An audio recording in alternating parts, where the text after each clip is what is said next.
Hello my dear students, welcome to all. आज हम इस लेक्चर में फिनोल की केमिकल प्रॉपर्टी के बारे में पढ़ते हैं। कुछ केमिकल प्रॉपर्टी हमने ऑलरेडी डिस्कस की हैं। सो हम नेक्स्ट केमिकल प्रॉपर्टी की बात करते हैं। हम नेक्स्ट रिएक्शन की बात करते हैं। नेक्स्ट रिएक्शन हमारे पास आती है कपलिंग रिएक्शन।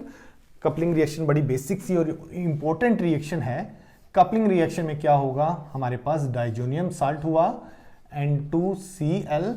अगर हम कहते हैं इसकी रिएक्शन फिनोल से होगी तो हमने यहां पर फिनोल बनाया और ये हाइड्रोजन HCl हमारा रिमूव हो जाएगा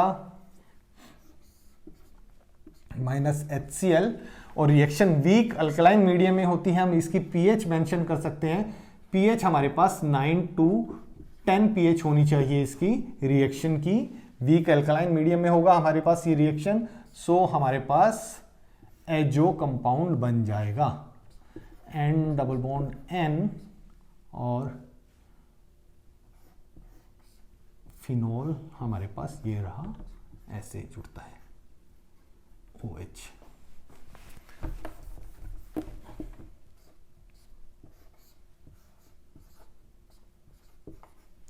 तो हमारे पास एजो कंपाउंड बनता है। रिएक्शन बड़ी सिंपल सी है और इंपॉर्टेंट भी है रिएक्शन ये।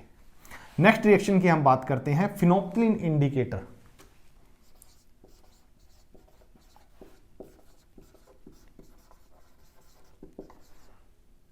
फिनोप्थिलीन ये इंडिकेटर की तरह यूज होता है। इंडिकेटर कैसे बनता है कि फिनोल अगर जो थैलिक एनहाइड्राइड के साथ रिएक्शन होती है, 2 मॉलिक्यूल ऑफ फिनोल हमारे पास यूज होते हैं OH एंड अगर जो थैलिक एनहाइड्राइड के साथ हम रिएक्शन करते हैं, थैलिक एनहाइड्राइड हमारे पास C double bond O। So removal of simple हम कह सकते हैं वाटर रिमूव हो जाएगा और हमारे पास फिनोप्थिलीन बन जाता है। और फिनोप्थिलीन बहुत अच्छा इंडिकेटर है। सो हम इसको बनाते हैं यहां पर फिनोप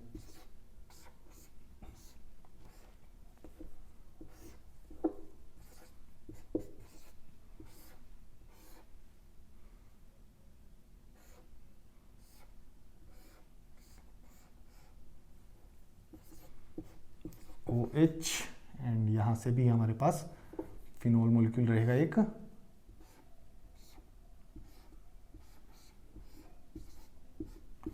ये हमारे पास फिनोप्थिलीन इंडिकेटर रहा। और फिनोप्थिलीन इंडिकेटर क्या होता है, ये बेसिक मीडियम में अपना कलर शो करता है। कलर कैसे शो करता है, ये पिंक कलर रहता है। अगर मैं कहता हूं ये ऐसे रहा और ये भी इसको इस तरह लिखता हूं तो इसका पिंक कलर कैसे शो होता है, हम जानते हैं। फिनोल क्या करता है, बेस क्या होगा OH नेगेटिव, नेगेटिव क्या करता है यहां से H पॉजिटिव को निकालता है और हमारे पास क्या जनरेट होता है यहां पर नेगेटिव चार्ज। जैसे ही नेगेटिव चार्ज जनरेट होता है तो यहां पर एक बहुत फाइन कंजुगेशन स्ट्रक्चर, कंजुगेटिंग स्ट्रक्चर बनता है हमारे पास। सो ये इस साइड से भी बन सकता है, ये इस साइड से भी बन सकता है और कंजुगेशन पूरे मॉलिक्यूल में रहती है। जब भी हम कहते हैं कि हमने अगर जो टाइट्रेशन की है, टाइट्रेशन में हम कहते हैं कि just appearance of pink colour. Pink colour कैसे आएगा, जब सिर्फ जस्ट अपीयरेंस कैसे होगी, सिर्फ एक ही जब OH की यहां से कंजुगेशन की वजह से माइग्रेशन होगी, ये पॉजिटिव ये नेगेटिव चार्ज जो डीलोकलाइज होगा पूरे मॉलिक्यूल पर, एक ही साइड वाला नेगेटिव चार्ज अगर जो डीलोकलाइज होता है। फिर हम कहते हैं कि कलर डार्क कब होता है, डार्क कलर कब जब होता है, जब वो यहां से भी कंजुगेशन करता है। तो यहां से स्ट्रॉन्ग कंजुगेशन की वजह से उसका कलर रिएक्शन टाइट्रेशन हम जिसकी बात कर रहे हैं, टाइट्रेशन का कलर जो हमारे पास पिंक कलर होता है वो बहुत डार्क हो जाता है। तो यही रीजन है हमारे पास डार्क कलर का। तो फिनोप्थिलीन इंडिकेटर हमारे पास फिनोल का ही एक एग्जाम्पल है। फिनोल की रिएक्शन से ही हमारे पास फिनोप्थिलीन इंडिकेटर बनता है। सो नेक्स्ट रिएक्शन में हम बात करते हैं कोल्ब्स रिएक्शन की। कोल्ब्स रिएक्शन हमारी बड़ी सिंपल सी रिएक्शन रहेगी। इसमें मैकेनिज्म भी बहुत सिंपल रहेगा कि हमारे पास फिनोल हुआ, अगर जो फिनोल को हम बेस से रिएक्शन करते हैं जैसे NaOH से, तो सोडियम फिनॉक्साइड बनता है। तो हम इसकी reaction direct sodium phenoxide reaction sodium phenoxide से स्टार्ट करते हैं। सो CO2 से जब हम इसकी रिएक्शन करते हैं 3 98 या 99 केल्विन टेम्परेचर पर 1 to 7 एटमॉस्फेयर प्रेशर पर, तो हमारे पास बनता है sodium salicylate, COONA। Then reaction with acid HCl, dilute HCl से रिएक्शन कर सकते हैं हम इसको, और फिर हमारे पास ये बनता है सैलिसिलिक एसिड। तो हमारे पास यहां पर सैलिसिलिक एसिड बन जाता है। तो रिएक्शन बड़ी सिंपल है, इसकी मैकेनिज्म बड़ा सिंपल है। मैकेनिज्म में हम बात करते हैं कि हमारे पास O negative plus C double bond O, हम इसको ऐसे लिखते हैं C double bond O, linear molecule रहेगा ये। ये इलेक्ट्रॉन यहां पे गए और ऑर्थो पे ये नेगेटिव चार्ज आता है। और मैं कहता हूं कार्बोनिल की केमिस्ट्री हमें पता ही है कि ऑक्सीजन ने अपनी तरफ इलेक्ट्रॉन शेयर किया, जो नेगेटिव चार्ज होगा वो कार्बोनिल कार्बन पे अटैक करेगा, तो हमको यहां से मिलता है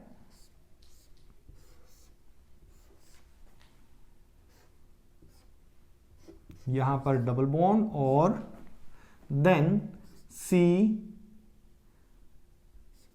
डबल बॉन्ड O नेगेटिव और एक हमारे पास H। हमारे पास ऐसे रहेगा। नेक्स्ट स्टेप में हम बात करते हैं ये ऐसे और ये ऐसे माइग्रेशन होगा, और हमारे पास बनता है ये OH और CO नेगेटिव।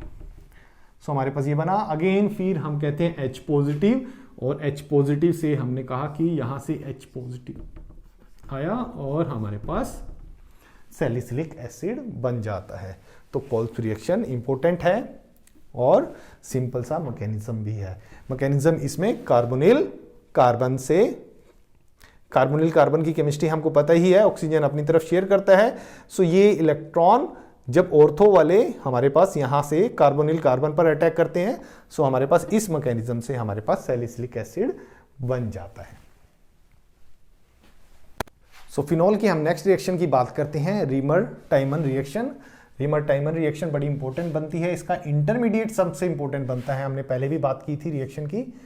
रिएक्शन में हमारे पास फिनॉल CHCl3 क्लोरोफॉर्म से रिएक्शन होती है in presence of base NaOH, और रिएक्शन होती है 333 केल्विन से 343 केल्विन टेम्परेचर तक। हमको मिलता है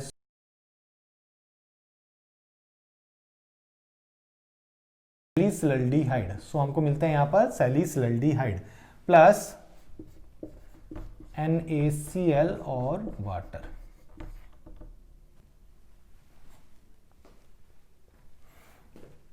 तो रिएक्शन इंपॉर्टेंट है। रिएक्शन में इंपॉर्टेंट क्या चीज है, इसका इंटरमीडिएट सबसे ज्यादा इंपॉर्टेंट है CHCl3 plus OH negative.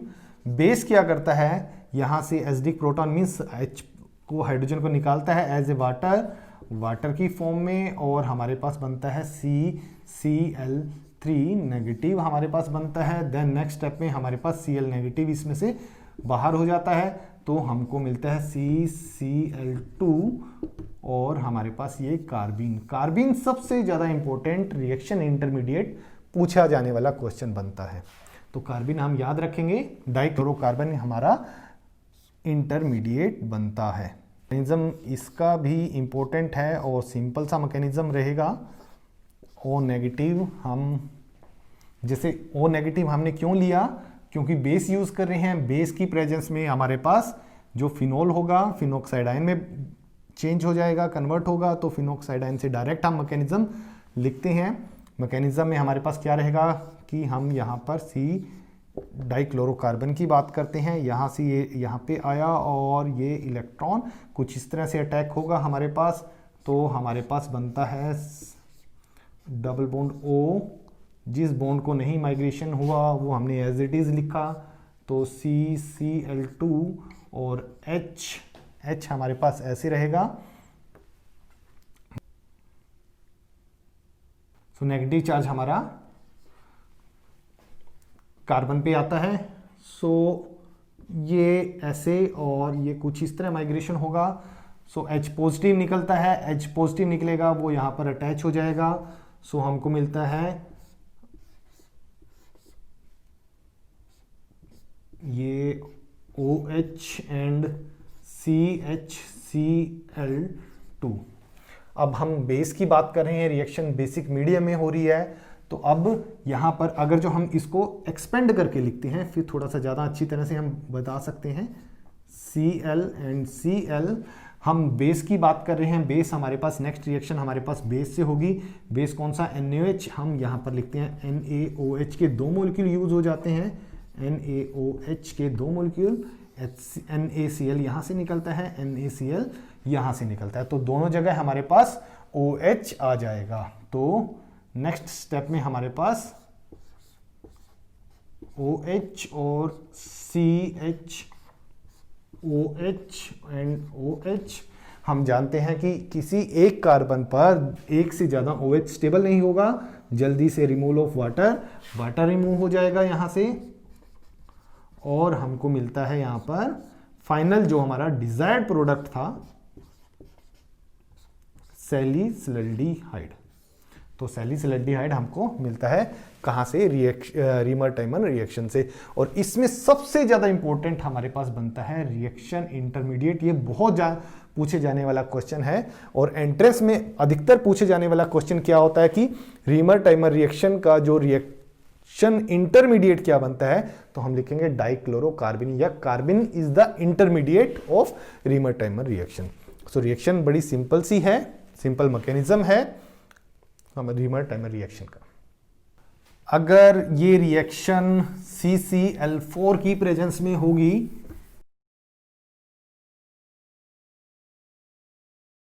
Same reaction रहेगी।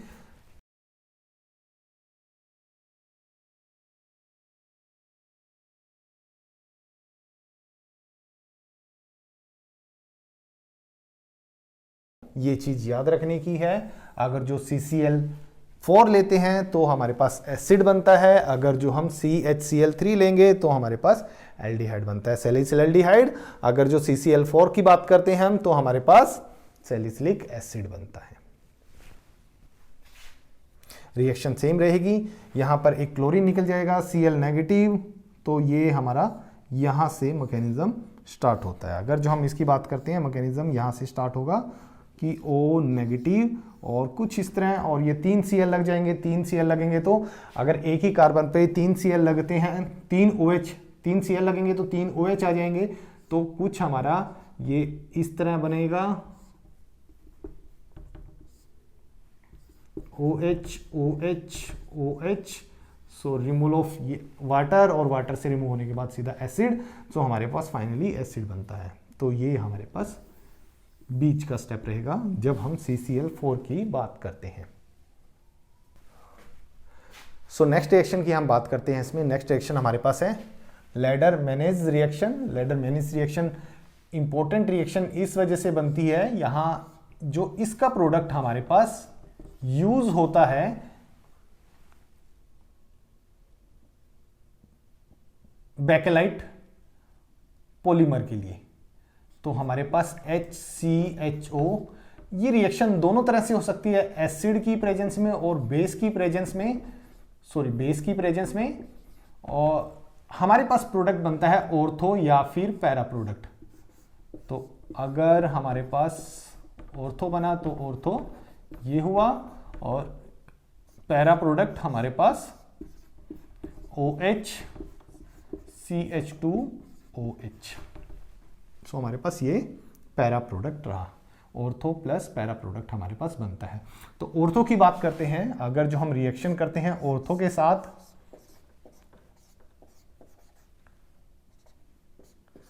CH2OH, इसकी रिएक्शन हम फिनॉल के साथ करते हैं।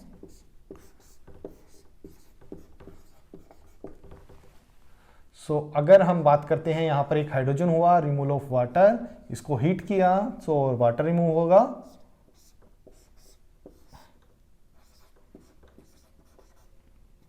तो तो CH2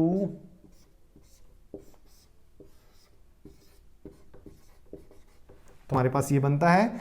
अगर इसमें फर्दर रिएक्शन होती है CHCHO के साथ, तो हमारे पास इन प्रेजेंस ऑफ एसिड और बेस की प्रेजेंस में, तो हमारे पास 3 डायमेंशनल स्ट्रक्चर बनता है जिसको हम बैकेलाइट बोलते हैं। बैकेलाइट हमारे पास क्या रहेगा,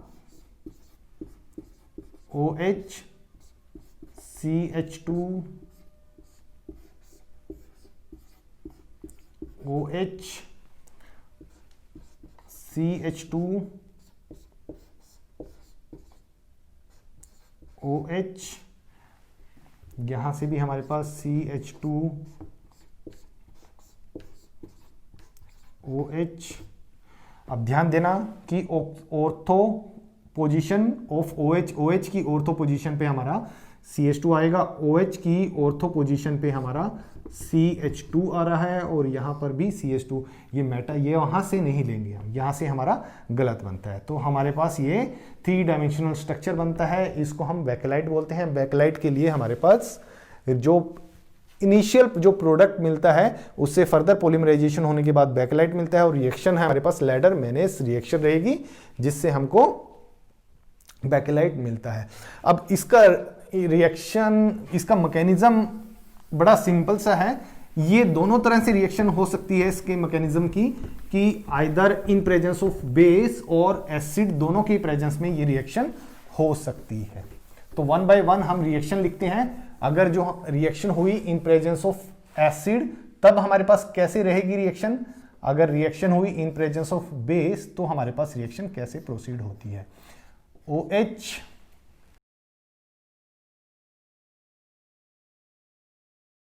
की प्रेजेंस में हमारे पास HC डबल बॉन्ड OH। अगर जो एसिड हुआ, एसिड हमारे पास कैसे अटैक करेगा, ऑक्सीजन के पास लोन पेयर ऑफ इलेक्ट्रॉन रहेंगे, तो ये यहां पर एसिड पे अटैक करेगा और हमारे पास एक एडिशन प्रोडक्ट बनता है COH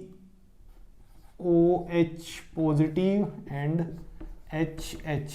again oxygen being the more electron active, oxygen अपनी तरफ इलेक्ट्रॉन शेयर करेगा, तो हमको यहां पर C positive H double bond O and H, तो हमारे पास कुछ इस तरह का प्रोडक्ट मिलता है। सो ये हमारे पास प्रोटोनेटेड फॉर्मेल्डिहाइड रहा। तो जब फिनॉल की रिएक्शन प्रोटोनेटेड फॉर्मेल्डिहाइड, इसको मैं ऐसे सिंपल फॉर्म में लिखता हूं कि CH2 पॉजिटिव OH। तो रिएक्शन फिनॉल की हमको क्लियर है कैसी रहेगी रिएक्शन, तो ये हमारी कुछ इस तरह रिएक्शन रहेगी, और हमको मिलता है यहां पर OH positive, then CH2 OH और H। नेक्स्ट स्टेप में हमारे पास ये ऐसे, और H पॉजिटिव हमारे पास रिमूव आउट हो जाएगा, H पॉजिटिव हमारा माइनस हो जाता है, और हमको ऑर्थो प्रोडक्ट मिल जाता है। सो ऑर्थो प्रोडक्ट हमारे पास बन जाता है। अगर रिएक्शन बेस की प्रेजेंस में होगी, तब हमारे पास रिएक्शन किस हिसाब से प्रोसीड करती है। तो बेस की प्रेजेंस में जब रिएक्शन होगी,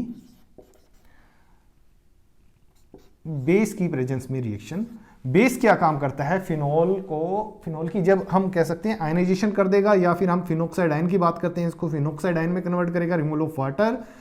बड़ी सिंपल सी रिएक्शन रहेगी हमारे पास।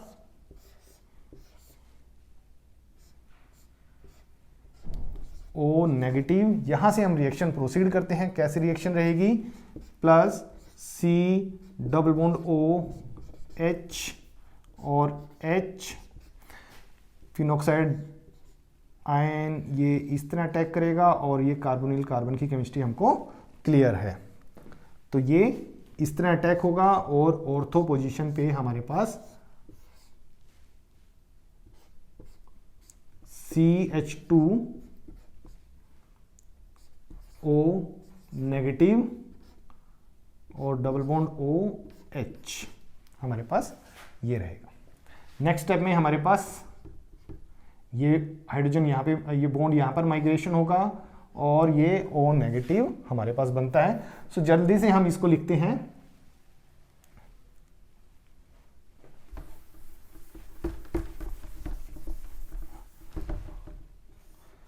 सो हमको यहां से मिलता है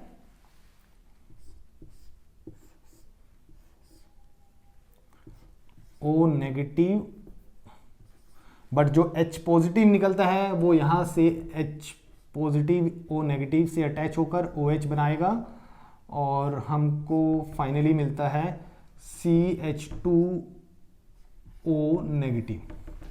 अब O नेगेटिव यहां से वाटर की बात करते हैं, वाटर हो आएगा H2O, एक H पॉजिटिव यहाँ पर अटैच होगा और माइनस OH नेगेटिव हो जाएगा। मैं पहले लिखता हूँ वाटर में से OH नेगेटिव माइनस हो गया और ऑर्थो प्रोडक्ट जो भी डिजायर था हमको बेस की प्रेजेंस में फाइनल प्रोडक्ट हमको मिल जाता है। तो यहाँ से हमको ये प्रोडक्ट मिल जाता है। प्रोडक्ट रिमेन सेम, रिएक्शन दोनों तरह से हो रही है, इसमें एसिड की प्रेजेंस में भी हो रही है और बेस की प्रेजेंस में भी हो रही है रिएक्शन। सो यहाँ पर ये मैकेनिज्म हमारे इस चैप्टर के फिनिश हो जाते हैं। इसमें एक छोटी सी रिएक्शन बचती है और वो सबसे इंपॉर्टेंट रिएक्शन मैं कहूंगा, क्योंकि कई बार हम ऑर्गेनिक कंपाउंड को जब टेस्ट करते हैं उसमें फिनॉल का टेस्ट की जब हम बात करते हैं, फिनॉल के टेस्ट की, तो हम बात करते हैं फिनॉल को अगर जो हम आइडेंटिफाई करें कि इस कंपाउंड में या फर्दर ये कंपाउंड हमारे पास फिनॉल है, तो हम कैसे आइडेंटिफाई उसको करेंगे। तो हमारे पास एक रिएक्शन है FeCl3। अब जल्दी से हम देखते हैं कि 3 क्लोरीन होंगे, HCl निकालना है तो 3 फिनॉल हम यूज कर लेते हैं। तो हमारे पास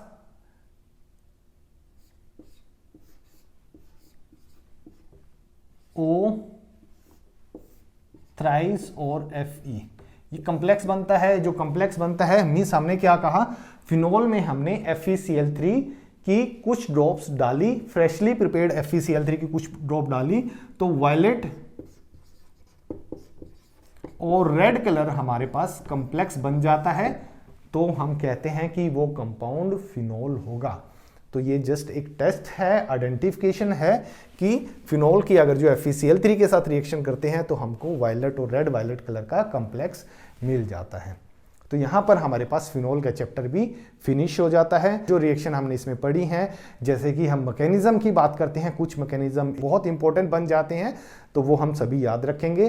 proper step by step mechanism करेंगे तो हमको रिएक्शन भी याद रहेंगी। कुछ इसमें रिएक्शन थी जिसमें हमारे इंटरमीडिएट इंपॉर्टेंट बन रहे थे, वो सभी हम याद करके चलेंगे। चलो आज के लेक्चर में इतना ही। Thank you.